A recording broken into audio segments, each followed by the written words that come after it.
Alors on est toujours en direct du Games Tour Festival. Donc aujourd'hui je suis avec Cthulhu. Tu t'appelles Cthulhu toi?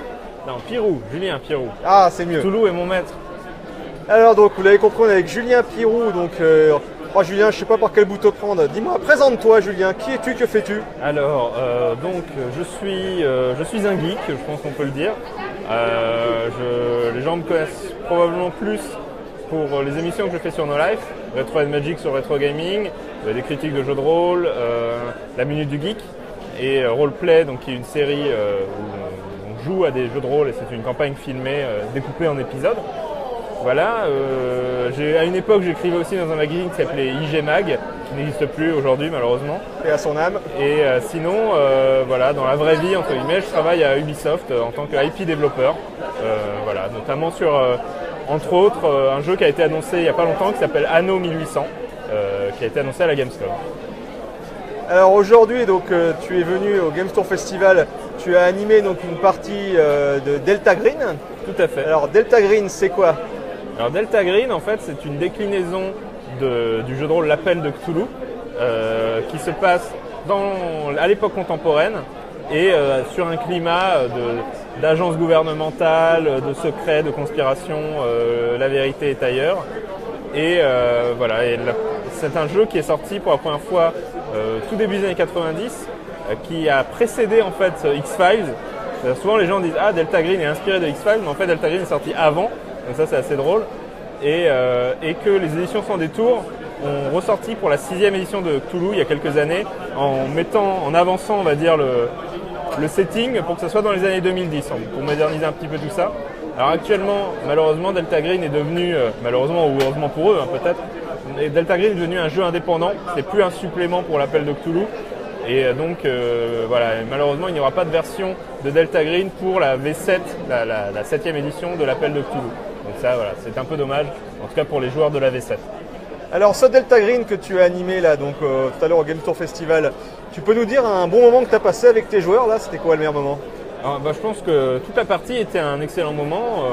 J'ose espérer qu'on s'est tous bien amusés. Moi je sais que je me suis beaucoup amusé.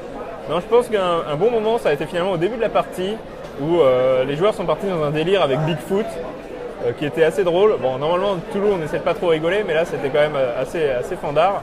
Et qu'après, moi, j'ai essayé d'intégrer dans l'histoire, puisque voilà, les joueurs devaient investiguer sur un trafiquant de drogue qui était retrouvé mort dans une chambre de motel. Et du coup, Bigfoot, c'est devenu un peu son nom de code au sein de la DEA. Donc voilà, j'ai essayé d'intégrer ça. Et puis, c'est marrant. C'est ça qui est drôle finalement en tant que MJ, c'est d'essayer d'intégrer ce que les joueurs apportent à l'histoire. Parce que si c'est juste mon histoire et basta, c'est pas très marrant. Alors ton émission sur No Life sur les jeux de rôle justement, ça fait, voilà, j'ai envie de dire, c'est pas tout jeune, ça fait combien de temps qu'elle existe maintenant? Alors l'émission de critique de jeux de rôle, elle existe depuis très très longtemps sous diverses formes. D'abord Double Face, ensuite Indé6, maintenant c'est intégré au reste des critiques. Mais Roleplay, c'est une émission qu'on a lancée en septembre 2016. Voilà, et donc on est dans la 3e saison. 3e épisode de la 3e saison pour être précis, qui passe là ce week-end. Et j'espère qu'on est là encore pour longtemps. Voilà, pour l'instant on joue à un jeu qui s'appelle Hearthstone, qui est un jeu de fantasy post-apocalyptique. Ma foi, les retours que j'en ai en tout cas font vraiment plaisir. Les gens ont l'air de bien accrocher, donc moi je suis content. Alors tu es donc un rôliste chevronné, on va le dire comme ça. Ce serait quoi ton gros trip de rôliste chevronné que tu aimerais bien avoir pour Noël ou qu'on te fasse? Je dirais, j'aimerais beaucoup qu'il y ait une nouvelle édition française d'un jeu qui s'appelle Castle Falkenstein, qui est un de mes vrais coups de cœur de jeu de rôle. Et d'ailleurs demain, ici au Games Tour Festival, je vais faire une espèce d'atelier découverte de ce jeu, qui est sorti en 1994, qui était un précurseur de ce qu'on appelle le steampunk. À l'époque, personne ne comprenait trop de quoi il s'agissait. Maintenant, difficile de ne pas voir des gens en cosplay steampunk, c'est devenu un vrai phénomène. Mais à l'époque, voilà, tout le monde disait qu'est-ce que c'est que ce truc? Et donc j'espère, là il y a un petit revival de ce jeu aux États-Unis, puisqu'il y a un nouvel éditeur qui s'appelle Fat Goblin, qui a récupéré les droits pour sortir de nouveaux suppléments de Castle Falkenstein. Et ce que j'espère, c'est qu'un éditeur français va faire la même chose, va ressusciter le jeu, en tout cas en France, parce que c'est vraiment un super jeu et il mérite d'être redécouvert. Surtout qu'il était pionnier sur énormément de choses, pas seulement steampunk, mais aussi le côté un peu, qu'on dirait narrativiste aujourd'hui. En tout cas, cette idée d'un jeu où les joueurs construisent l'histoire avec le MJ et pas juste le MJ dans sa tour d'ivoire qui leur dispense les largesses de son scénario très bien ficelé.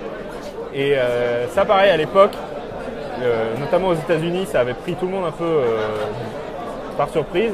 Les Américains ont une notion très compétitive du jeu de rôle. Et donc un jeu où on n'est pas en compétition et on construit l'histoire tous ensemble, certains n'avaient pas trop compris où ils voulaient en venir. Maintenant, c'est tout un courant qui s'appelle le narrativisme, qui a beaucoup de succès avec des jeux comme Apocalypse World. Donc je pense que ça serait bien de faire redécouvrir ce jeu pionnier qui a extrêmement bien vieilli de surcroît, donc ça c'est toujours bien aussi, et qui a un super univers steampunk. Voilà. Alors tu nous parles de plein de jeux de rôle depuis tout à l'heure, donc j'en vois déjà certains qui vont aller sur le net chercher c'est quoi donc, les plus jeunes notamment. Dites-moi, Monsieur Pirou, le système de jeu qui vous a le plus fait triper dans toutes ces années, c'est lequel? En fait, ce qui est drôle, c'est que même j'ai beau avoir travaillé en tant que game designer, level designer dans le jeu vidéo, en jeu de rôle, les systèmes, très vite, je les élague pour les ramener à leur expression la plus minimale. Les règles compliquées, les sous-règles, les sous-exemples, les sous-systèmes, ça me saoule. Donc, en général, je prends vraiment le cœur des règles, le système de base, et finalement, avec mes joueurs, on utilise quasiment que ça, parce qu'on se rend compte à l'usage qu'il n'y a pas vraiment besoin de plus. Et voilà. Après, c'est peut-être l'expérience qui fait qu'on est moins dépendant du système également. J'aime bien quand même avoir des règles. J'ai jamais réussi vraiment à franchir le pas totalement narrativiste où il n'y a plus du tout de système. J'aime bien qu'il y ait quand même un cadre. C'est juste que du coup, je vais avoir tendance effectivement à beaucoup simplifier. Après, Falkenstein, c'est un bon exemple de système qui m'a marqué parce que c'est un système sans dés. C'est-à-dire sur ce jeu, comme c'est un jeu qui se passe à l'ère victorienne, ils ont dit à l'ère victorienne, jouer avec des dés, c'était un truc de manant. Donc les gens cultivés qui pourraient jouer au jeu de rôle à cette époque, ils joueraient avec des cartes à jouer. Et donc ils ont fait un système qui joue avec des cartes à jouer et pas de dés. Et il y a même une anecdote dans le livre de base où il t'explique que ce qu'ils appellent le grand jeu, qui est l'équivalent dans l'univers du jeu de rôle, quand le mec qui a inventé ça a proposé ça avec des dés, les dames dans l'assistance ont tourné de l'œil, tellement c'était outrancier et déviant. Et donc il a dû inventer des règles avec des cartes. Et ça, je trouve que c'est très original et je ne connais aucun autre exemple de jeu qui fonctionne comme ça. Pardon, meurs pas. Sinon, moi j'aime beaucoup le système de Hearthstone, mais qui là pour le coup est un système extrêmement compliqué. Donc pareil, j'ai tendance à beaucoup le simplifier, mais à essayer de garder toutes les bonnes idées qu'ils ont, notamment tout le système de magie qui est incroyable, les armes magiques où il faut découvrir leur histoire pour débloquer leur pouvoir. Ça, c'est des trucs que je trouve formidables. Et Hearthstone, c'est un jeu que j'aime beaucoup parce qu'ils ont réussi à entremêler l'univers et le système de règles et faire en sorte que les deux fonctionnent ensemble et que tu n'as pas l'impression que c'est juste des règles qui ont été posées sur un univers. Tu as vraiment l'impression que les deux, ce sont les règles parfaites pour cet univers et l'univers parfait pour ces règles, et les deux ont été conçus ensemble. Donc ça, c'est vraiment aussi un exemple de design qui est, pour moi, qui reste assez impressionnant, même si c'est un jeu qui est aussi assez lourd, qui est un peu vieilli, parce que c'est un jeu de fantasy des années 90 avec plein de dés différents. Et donc voilà, il y a des gens qui trouvent ça un peu trop lourd. Mais moi, je trouve que c'est vraiment je trouve ça beaucoup plus simple, bizarrement, que Donjons et Dragons, où j'ai toujours eu un peu de mal. Alors que, fondamentalement, c'est probablement pas si compliqué, vu qu'il y a plein de gens qui y jouent. Et alors, la question finale bonus, est-ce que tu pourrais nous faire une petite invocation de Cthulhu, là, la fameuse phrase magique, Cthulhu relié, j'oublie toujours.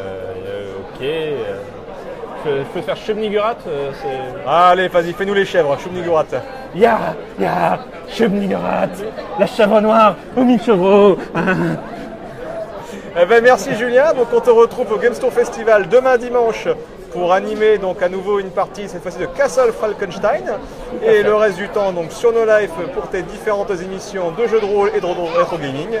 Et du côté un peu jeux vidéo bien sûr sur Anno 1800. Merci Julien.